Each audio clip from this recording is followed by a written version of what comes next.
Gaano kalaki ang iyong pananampalataya? Ako po si Father Eric Arada mula sa Si Diyos ng Lipa at Corapaco sa parokya ng Santa Clara dito sa Barangay Santa Clara, lungsod ng Santo Tomas. Magandang araw sa ating mga faith friends at sa ating kalakbay sa ating buhay pananampalataya at patuloy ang pagdinilay at paglagato ng salita ng Diyos. Sa gospel natin ngayon, ang mga alagad ay humingi ng dagdag ng pananampalataya. Bakit kaya?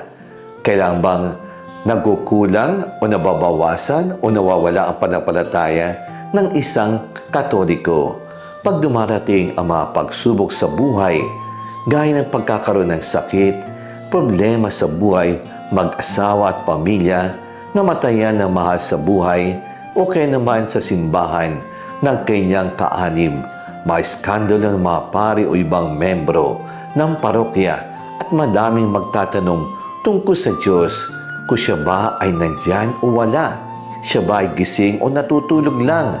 O siya ba ay walang pakialam at hindi pinapansin tayo?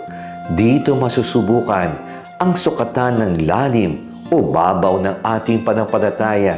Hindi porke matagal naglilingkod sa simbahan ay palaging nagsisimba o madami ka na nadaluhan ng retreat o seminar o daming mga kaibigan ng pari o bispo, ay malalim na yun pananalig sa Diyos. Maaring makakatulong ang mga ito, pero hindi garantiya na ganun kang katibay, kalalim at malaki ang pananampalataya. Sabi ni Jesus, kahit sinliit o sinlaki ng buto ng mustasa ay masasabi mo sa puno ng mabunot at matanim sa dagat, pariyatang mas maliit pa o wala tayong pananalig. Hindi dami o laki ang pananalig ang hanap ng Diyos, kundi kalidad ng pananampalataya. Ang layunin nito, ang isang maliit na halaga ng pananampalataya ang inilalagay sa atin ng dakilang Diyos ay may napakalaking kapangyarihan. Ang problema ay hindi laki o dami ng ating pananampalataya, kundi ang kapangyarihan ng Diyos na ating pinagkakatiwalaan. Pananalig sa Diyos at hindi sa sarili. Tatanong din tayo sa ating sarili kung anong layunin natin sa ating pananampalataya. Ito ay isang biyaya ng Diyos na binigay sa atin para lumago ang buhay spiritual at ugnay natin sa Kanya. Kaya ang layunin ay hindi pang sariling kapanganan, kundi sa mga gawa ng katapatan at para sa paglagong karya ng Diyos.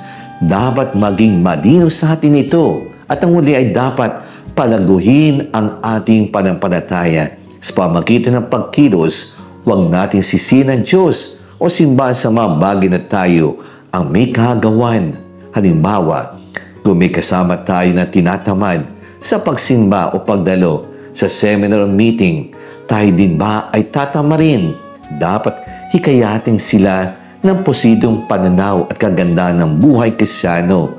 Handa din tayo mahubog turuan at maitama ang ating pagkatao. Hindi tayo maghihinakit o magtatampo at sasabihan tayo sa ating mga gawain. Ang pananampalataya na susubukan sa ating paglilingkod sa Diyos. Ang ating pagsunod sa Diyos ay hindi isang transaksyon kung saan nakukuha natin ang kanyang pabor at inilalagay siya sa ating mga utang. Sa halip, ito'y dumaloy mula sa pasasalamat para sa kanyang napakalawak na biyaya. Ano na natanggap natin ay isang regalo, hindi isang sahod, biyaya ng Diyos at hindi gantimpala ang ating motibasyon. Let us pray. Dear God, I come to you today asking for a greater measure of faith. I know you are always with me, but sometimes I struggle to fully trust in your plan, your love, and your timing. Please increase my faith so that I can see with spiritual eyes, not just my own.